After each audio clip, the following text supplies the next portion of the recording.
Hi, and welcome to the library. My name is Bethany. My library is still under construction. It's still an active renovation project taking place. But today, I wanted to share with you 3 tips for reading aloud to babies or young toddlers.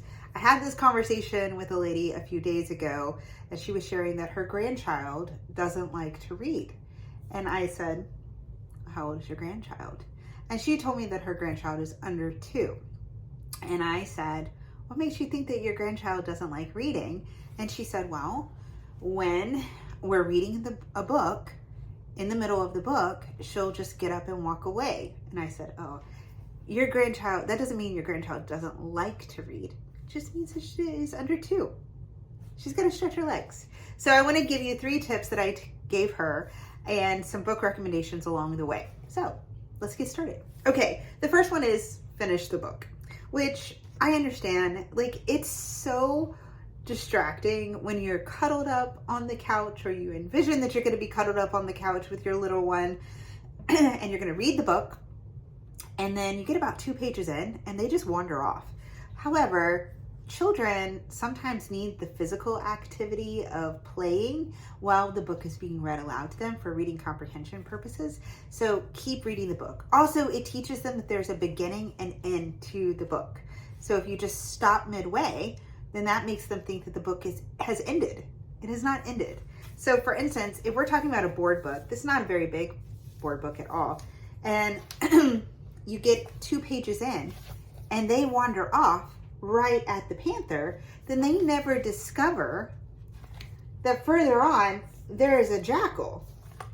So keep reading, even if it's a picture book. Just keep reading the book. Just finish the book. Even if they're doing activities. There was one time when my children were really little, and I had 3 under 3, that I was in the playroom reading aloud to them, and they're literally running circles around me while I'm reading aloud to them. And I remember thinking, like, I feel crazy.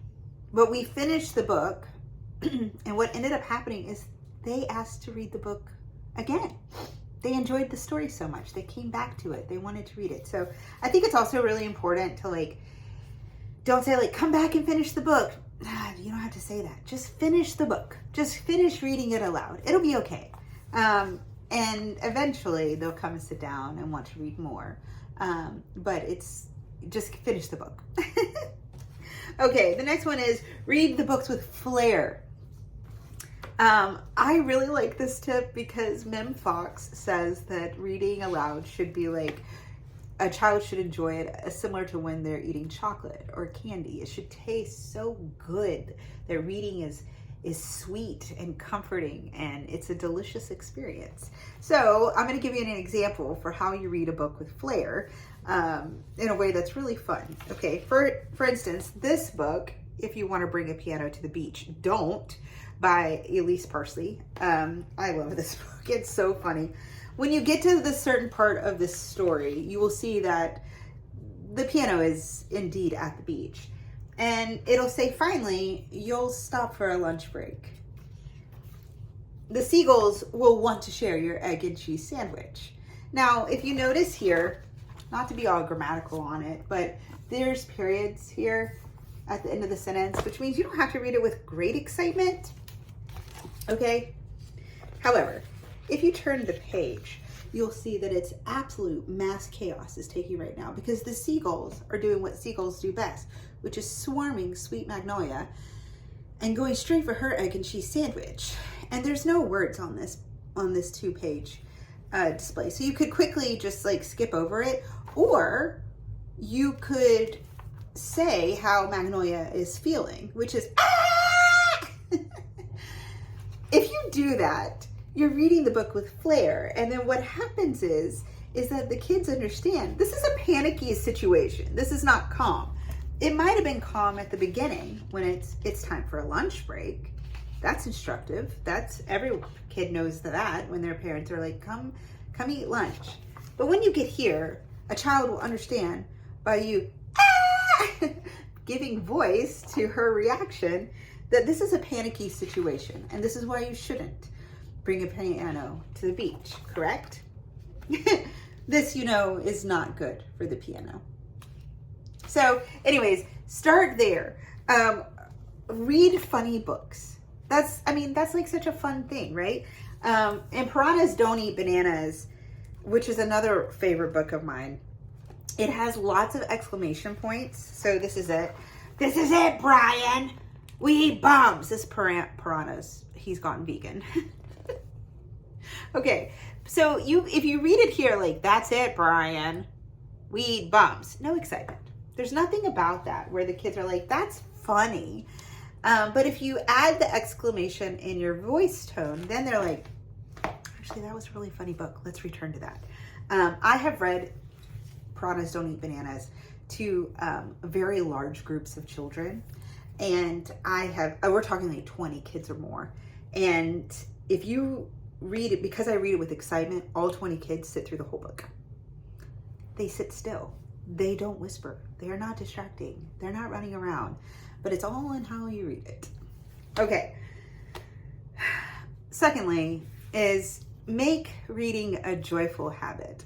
And what I mean by that is that if you're like, it's time to read a book, they're not going to want to read a book, because that doesn't elicit like that feeling like, oh, this is a good experience. So the way that you do it is you can say, hey, let's read this book together. And then you just start reading the book out loud to them. Like, your excitement feeds their curiosity.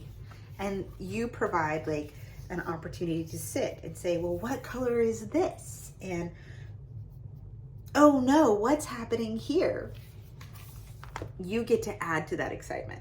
One of my favorite things is to give characters that they're going to see a lot personalities.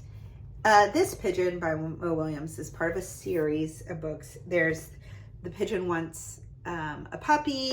The first one in the series is Don't Let the Pigeon Drive the Bus.